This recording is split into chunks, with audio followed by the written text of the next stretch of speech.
তো hello everyone, welcome back to my channel new ব্লগে তোমাদেরকে স্বাগত। আজকে চলে এসেছি আমরা বড় মায়ের মন্দিরে। অনেক দিন আগে থেকেই শখ ছিল যে বড় মায়ের মন্দির যাব। তো সেই স্বপ্নটা পূরণ করতে মা, মাসি আর আমি মিলে চলে এসেছি। তো ভাবলাম আমি একা কেন যাব, তোমাদেরকেও একটু দেখাই। তো তার জন্য বড় মায়ের মন্দিরের একদম সামনের থেকে তোমাদেরকে ভিউটা একবার দেখাচ্ছি। আর দেখো কীরকম লাইন, এইখান থেকে ওই বড় মায়ের মন্দির থেকে শুরু করে একদম এই অবধি প্রচুর বড় লাইন। তো এখানে আমার মা আর মাসিকে খুঁজে পাচ্ছিলাম না, তার জন্য এদিক ওদিক তাকাতে তাকাতে আমি যেতে যেতে অবশেষে আমি মা আর মাসিকে একটা কোনায় খুঁজে পেয়েছি। খুব খুশি হলাম। আমি ভাবলাম যে আমার মা আর মাসি পালিয়ে গেছে আমাকে ছেড়ে। তো এখানে মা মাসিকে একটুখানি কম দেখিয়েছি বলে খুব ক্ষেপে গেছিলো তেনারা। আবার তাদেরকে ভালো করে দেখালাম, দেখে নাও। এখানে আবার আরেকজন চা দিতে এসছে, রাস্তায় চা, লাইনে দাঁড়িয়ে চা, এই বলতে বলতে যাচ্ছে। খুব হাস্যকর একটা ঘটনা, তার জন্য ওই ক্লিপটাও আমি তুলে নিলাম। আর এখানে যা গন্ধ, বাবারে টেকা যাচ্ছিল না। তো এবারে আমরা জানি না কখন আমরা মন্দিরে পৌঁছাবো। তো আস্তে আস্তে দেখছি যে না, লাইন এগোচ্ছে। এরপরে আর লাইন না এগোলেই বা কী করে হবে। তো এখান দিয়ে ঘুরে ঘুরে আমাদেরকে যেতে হবে মেন মন্দিরে। তো আমি দেখলাম যে বহুত লাইন, যখন আমি আগে চলে যাই, এতক্ষণ ধরে ভিডিওটাকে করার কোনো মানে হয় না। আমি অনেকটা তার জন্য এগিয়ে গেলাম, মা আর মাসিরা ওই পিছন দিকে পড়ে আছে। তো এখানে একটা কীরকম একটা মন্দির টাইপের রয়েছে। তো আমি এখানে সব কিছু তুলে ধরতে পারিনি, কারণ কি প্রচণ্ড ভিড় ছিল, দেখতেই বুঝতেই পারছো। আর টাইমও আমার হাতে ছিল না,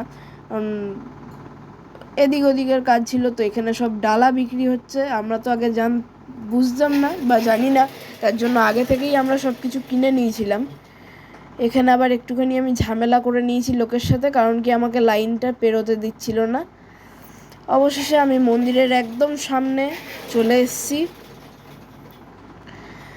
আর ভিডিও করলে মা মাসি আমার একটাই কথা আমাকে বলবে যে তুই ভিডিও করতে পারিস না, তুই বেশিক্ষণ ধরে কখনো কিছু দেখাস না। তার জন্য আমি একভাবে এক জায়গাতেই রেখে দিয়েছি, নে কত দেখবি দেখ। তো যদিও ভিডিওটা আমি অনেক দিন পরে এডিট করছি, মনে হলো তার জন্য কোনো কাজ বাজ নাই, এডিটিং করে ছাড়বো। নইলে ভিডিওটা আমি করেছিলাম ডিসেম্বর মাসে, খুব লজ্জার ব্যাপার আমার জন্য। তো তারপরে আবার আমি এখানে মা মাসিকে খুঁজে বেড়াচ্ছি, কোথায় আমার মা, কোথায় তেনারা আছে। তারপরে অবশেষে আবার আমি দেখতে পেয়েছি, কিন্তু সেই জায়গাটা আমি আর তুলিনি, কারণ আমি ওখানে জুতো খুলতে যাব। কারণ কি মন্দিরে নইলে ঢুকতে দেবো না। আবার মা মাসিকে পেয়ে গেছি। এখানে সুন্দরভাবে দুটো মহিলা এখানে চলে এসছে, কত সুন্দর। এরপরে আমরা মন্দিরে ঢুকবো। কিন্তু দুঃখের বিষয়, এখানে সব থেকে বড় দুঃখ হয়েছে যেটা, আমাদেরকে মন্দির থেকে কোনো রকম ভিডিও করতে দেয়নি। বাট আমি লুকিয়ে লুকিয়ে ভিডিও করেছি, জানি ফালতু হয়েছে জায়গাটা, কোনো রকম দেখতে পাচ্ছি না কিছু না। আমি তো জানি না জায়গাটা এরকম হবে। জায়গাটা মানে আমি এমনি প্লেন এমনি নিচের দিকে নামিয়ে রেখে ভিডিওটা করছিলাম, তো এরকম আংমাং জিনিসপত্র সব আমার কাছে এসে। তো তারপরে যখন ভিডিওটা এইখানে একটু আধটু দেখা যাচ্ছে, বুঝতে পারছো তো তোমরা, মানে ওইখান থেকে আমি শুরু করেছিলাম, ওই যে লাইনটা, ওখান থেকে পারিনি বলে এই সাইডে এসে ভালো করে ভিডিওটা আবার করলাম, দেখতেই পাচ্ছ। কিন্তু এখানে কেউ ভিডিও করতে দিচ্ছে না বলে আর একটু চাপের হয়ে গেছে জিনিসটা। তো এবারে আমাদের বেরোনোর সময় হয়ে গেল, বেরোবো এবার, কারণ কি ওখানে বেশি ভিড় করে দাঁড়িয়ে থাকতে দিচ্ছে না। আরেকবার সুন্দর করে কচি করে ছবি তুলে নিলাম মায়ের। আর কি এবারে গঙ্গার ঘাটে যাব, কারণ গঙ্গার ঘাটটা আমরা শুধু ট্রেনে থাকতেই দেখেছি। আমি এই প্রথমেই হয়তো দেখলাম নিজের চোখে ভালোভাবে গঙ্গার ঘাটটা একদম সামনের থেকে। তো মাকে সেইভাবে দেখাতে পারলাম না বলে খুব দুঃখিত আমি। তো একদিক দিয়ে ঢুকলাম, আরেক দিক দিয়ে বেরোলাম। এখান দিয়ে এবারে মায়ের ধূপ ধুনো দেওয়ার ফটো, আমি তো একখান বাজে ফটোগ্রাফার মায়ের কাছে, যখনই ফটো তুলি তখনই মায়ের নাকি ওই ফটো বাজে হয়। তবুও আমি সাহস করে তুললাম। তো চলো এবারে গঙ্গার ঘাটে যাই, ততক্ষণ তোমরা দেখো ভিডিওটা। তো যেটা বলেছিলাম যে মায়েদের ধূপ দেওয়ার পর্ব এখন চলছে, তো আমি একটুখানি সিনেমাটিক শট নিতে গেছিলাম, কিন্তু জিনিসটা পুরো হেগে দিয়েছি। তো তার জন্য সিনেমাটিক শটগুলো ডিলিট করে পুরোপুরি মেন ভিডিওটাই করলাম। এখানে মন্দিরের চূড়াটা উঠিয়েছি, আর এখানে দেখো আমরা মন্দির থেকে বেরিয়ে গেছি, শুধু ওই দিক দিয়ে ঢুকারই রাস্তা। আর এদিক দিয়ে বেরোনোর রাস্তা, কোনো রকম ভাবে যাতে অসুবিধা না হয়। এখানে এত ধূপ আর মোমবাতি জ্বালিয়েছে যে সব, এনার ধূপ দেওয়ার জায়গা নেই। তো কি করব খুঁজে পাচ্ছি না। ওরাও দাঁড়িয়ে রয়েছে আরামসে, গল্প করে যাচ্ছে। তখন থেকে বললাম এই করো ওই করো সেই করো, পোজ মারো, পোজ মারতে আর পারে না। তো খুবই দুঃখের সহিত আমরা এবারে রওনা দিচ্ছি। কি হলো কেসটা? ও আচ্ছা, আমি ভুলে গেছিলাম, আমরা জুতো পরতে আবার ওইখানে গিয়েছিলাম। আমি ভাবলাম আবার কোথার থেকে মন্দিরে ঢোকা শুরু করলাম, আর নতুন করে ক্লিপ ঢুকে গেছে হয়তো। তো এবার জুতো পরে আমরা গঙ্গার ঘাটের দিকে যাচ্ছি, কারণ আমি একটু জোর জবরদস্তি করে গঙ্গার ঘাটে যাব। এবারে অনেকটা রাস্তায় গঙ্গার ঘাটের থেকে আমার মনে হলো। এবারে এখানে আমরা 3জন মিলে গঙ্গার ঘাটে যাব। তারপরে প্রসাদ চুরির ব্যাপারটা তো আমি আর ভিডিও করিনি। প্রসাদ চুরি করে করে লাইনে দিয়ে দাঁড়িয়েছি। আমি একবার প্রসাদ নিয়েছি, আবার লাইনে দাঁড়িয়েছি, আবার প্রসাদ নিয়েছি, আবার লাইনে দাঁড়িয়েছি। মোটামুটি অনেকগুলো প্রসাদ সংগ্রহ করে ফেলেছিলাম। তো তারপরে এখান থেকে আমরা আবার বাজার করতেও গেছিলাম। তোমাদের একটুখানি একটা বড় মায়ের মূর্তি নিয়েছি, সেই বড় মায়ের মূর্তিতে আমি লাস্টে ভিডিও শেষে একটা ছবি দিয়ে দেবো, দুঃখ করো না। এখানে এবার আমরা সোজাসুজি কথা বলতে বলতে কখন গঙ্গার ঘাটে পৌঁছে গেছি জানি না, বুঝতে পারিনি। এখন দেখছি গঙ্গার ঘাটের পাড় এই সব হাবি যাবি। এখানেও আমি গাল খেয়ে নিয়েছি। ব্যাপারটা হচ্ছে আমি নামার সময় ভিডিও করিনি। আরে ভাই, আমি এইটুকুনি ভিডিও করেছি, এটাই কাফি। আর যখন ভিডিওটা করেছি তখন আমরা নামছিলাম। আমি বলছি এবারে একবারে গঙ্গার ঘাটে গিয়ে ভিডিওটা করব। ও বাবা, ওইটাতে ওনাদের কত জ্বালা। এরা ভিডিও করতে পারে না, আমার দিদি ভিডিও করতে পারে না, আমি ভিডিও করতে পারি না, আমাদের কেউ ভিডিও করতে পারে না। এবার নাও আমার মুখটা একটুখানি দেখে নাও। অনেকক্ষণ ওদের মুখ, সবার মুখ দেখেছো, আমি আমার মুখ দেখাতে পারিনি, তাও কেটে কেটে দেখিয়েছি, ফালতু এসছে। গঙ্গার ঘাটে নামার ভিডিওটা এবার আস্তে আস্তে আমরা নামছি, এখানে একটুখানি কেটে দিয়েছি।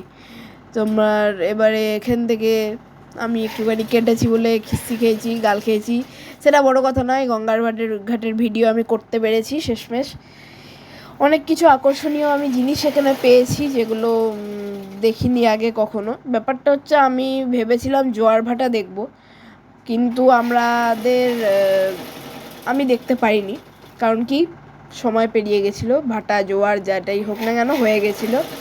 হয়ে পর সব নোংরা আবর্জনা আমাদের এদিকে ফেলে দিয়ে ওনারা চলে গেছে ঘুরতে। আবার কখন আসবে তেনারা, এসে আবার সব নিয়ে যাবে, সেটাই হচ্ছে বড় ব্যাপার। এর আগের বার আরেকবার আমাকে ছেড়ে মা আর মাসি দিদা মিলে গেছিলো ওখানে, জোয়ার ভাটা দেখতে গেছিলো।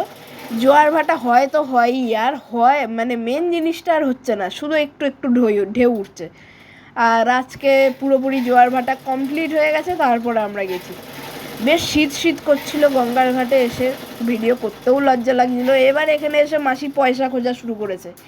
আজকে বলেই বেরিয়েছিল যে আজকে তিনি পয়সা খুঁজে পর ঘর যাবে, এবং একটা 2 টাকার কয়েনও পেয়ে গেছিলো। ভেবেছিল তুলে নেবে, কিন্তু ভয়ে আর নামতে পারেনি, কারণ কি মাটি ছিল সেখানে পুরো। পেয়েও গেছে কয়েন, ওনারা উদ্ধার করতে পেরেছে। এখানে এটা কি যেন একটা গাছ বললো, পচ করে ফেটে যায় টিপলে,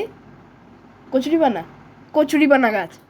মা আমাকে ইন্ট্রোডাকশন দিচ্ছে, ইন্ট্রোডাকশন কি একটা কয় যেন।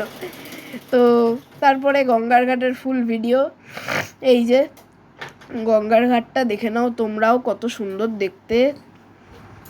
আমি জানি তোমরা দেখেছো, আমি একমাত্র অভাগা যে আমি দেখতে পাইনি। তারপরে এখানে এসে আমরা 3জন মিলে চা খেলাম, কিন্তু বড় কথা হচ্ছে চাটা ভালো ছিল। তারপরে হাসতে হাসতে কি একটা কথা নিয়ে খুব হাসি।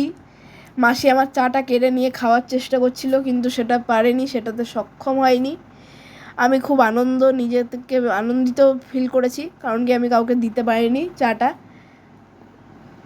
আর এবারে আমরা কেনাকাটা করতে যাব। তো চলো গৌ ফাইনালি মূর্তি কিনতে যাব, জামা কাপড় কিনতে যাব। আমার কিছু হয়নি, সেখানে মাসির ভূমিকা ছিল। মাসি একখান চুড়িদার না কুর্তি কিনেছে, আমরা শুধু গিয়ে বসেছিলাম। তো যেতে যেতে কথা হচ্ছে।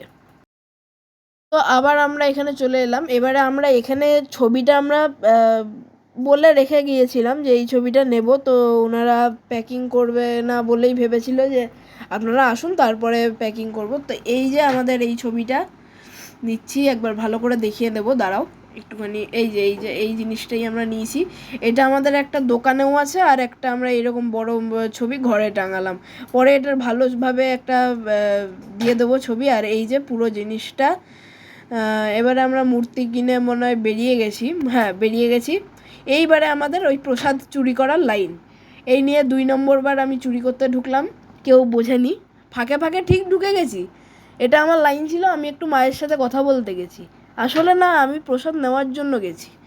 তো খুব আনন্দের বিষয় ছিল। দাঁড়াও, ব্যাপারটা হচ্ছে আমি ফুল রেকর্ডিংই করছিলাম, কিন্তু একটা জায়গায় আমার একটুখানি ভিডিওটা রোটেট হয়ে গেছিলো বলে আমি একটুখানি প্রবলেমে পড়ে গেলাম।